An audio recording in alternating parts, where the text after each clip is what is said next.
અયોધ્યામાં ભગવાન શ્રી રામ મંદિરની પ્રાણ પ્રતિષ્ઠા નિમિત્તે ભરૂચમાં ભગવાન રામજીના આગમનને વધાવતા વિવિધ સ્થળે ભક્તોએ મનમોહક રંગોળીઓ સજાવી હતી।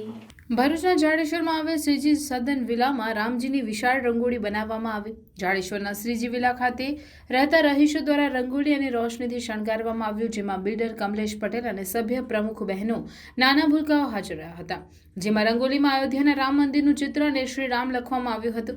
આ કામગીરીમાં મોટી સંખ્યામાં સ્થાનિક રહીશોએ ભાગ ભજવ્યો હતો। આજે અમારી સોસાયટીમાં રંગોળીમાં રામ ભગવાન અને અયોધ્યા મંદિર બનાવેલ છે। શ્રીજી સદન વિલામાં લાઇટિંગ અને ફૂલોથી સજાવેલું છે। અમારા બિલ્ડર કમલેશભાઈ, ભાઈઓ અને બહેનોના સાથ સરકારથી શક્ય બનેલ છે। જય શ્રી રામ, જય શ્રી રામ, જય શ્રી રામ, જય શ્રી રામ।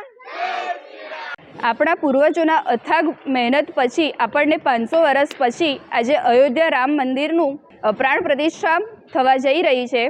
તે નિમિત્તે આજે શ્રીજી સદન વિલાના ભાઈઓ અને બહેનોએ ભેગા મળીને રંગોળી, ફૂલોની રંગોળી, કલરની રંગોળી, સવારે વહેલા ઉઠી પ્રભાત ફેરી ફર્યા છે।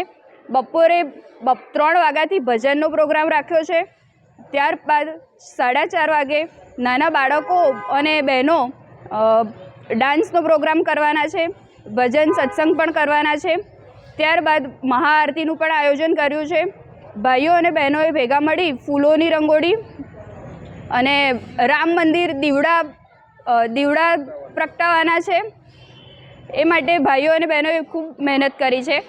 મંદિરની રંગોળી કરી છે, પછી ઘણા ઉત્સવ, ઘણા કલ્ચર પ્રોગ્રામ રાખ્યા છે। નાના ભૂલકાઓ અને લેડીઝો એમનો પોતાનો જોશ બતાવ્યો છે, પ્લસ જેન્ટ્સે પણ અમને બહુ સહયોગ આપ્યો છે અને એક યુનિટીની જેમ અમે કામ કરી અને આ ઉત્સવને એકદમ ભવ્ય અને યાદગાર બનાવવા માંગીએ છીએ।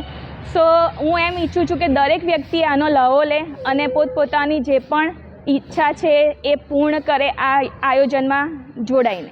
આ જ રીતે ભરૂચ રામ મંદિર પ્રાણ પ્રતિષ્ઠા પ્રસંગે લિંક રોડ પર આવેલ માતરિયા તળાવ ખાતે ભગવાન રામની 30 બાય 15 ફૂટની ભવ્ય રંગોળી બનાવવામાં આવી હતી, જેને નિહાળવા મોટી સંખ્યામાં શહેરીજનો ઉમટ્યા હતા, જેઓ રંગોળીને પોતાના મોબાઈલના કેમેરામાં પણ કેદ કરી રહ્યા હતા।